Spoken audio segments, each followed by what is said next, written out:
Bonjour et bienvenue sur Maroc 24.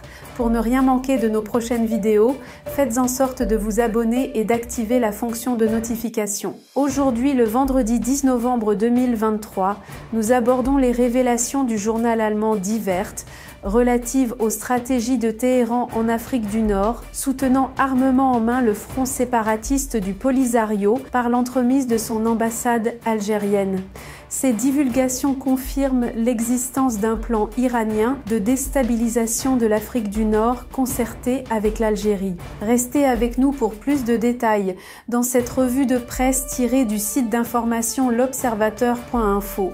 Dans un article publié par le journal allemand Die Welt, Christine Kenshi a révélé que les rapports des agences de renseignement et des enquêteurs occidentaux montraient que Téhéran s'efforçait depuis plusieurs années d'étendre son influence, à travers un réseau mondial de milices qu'il soutient militairement, financièrement et techniquement, pour les exploiter dans sa lutte contre l'Occident en général et contre les États-Unis et Israël en particulier. Ce réseau s'est étendu au Polisario, abrité par l'Algérie, considéré comme l'exemple le plus marquant de l'approche expansionniste de Téhéran.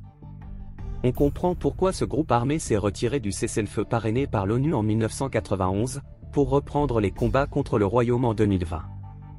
Le Maroc avait auparavant révélé que l'Iran avait fourni aux membres du Polisario des missiles solaires et des drones, et qu'il avait établi des camps en Algérie, où ils forment toujours des mercenaires. En 2018, le Maroc a rompu ses relations avec l'Iran en raison de ce soutien aux séparatistes.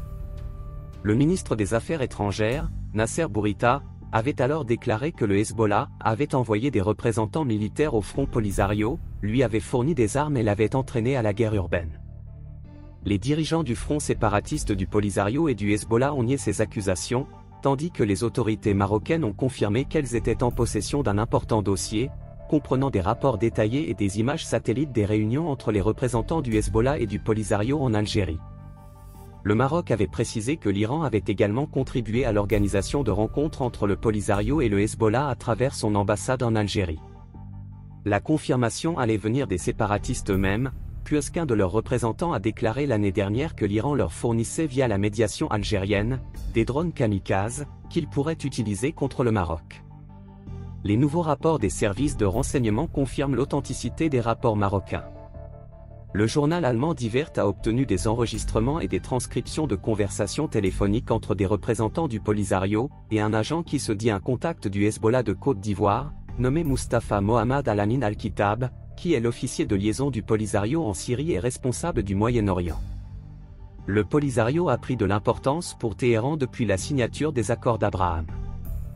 Il est devenu l'axe principal des tentatives de l'Iran pour déstabiliser l'Afrique du Nord.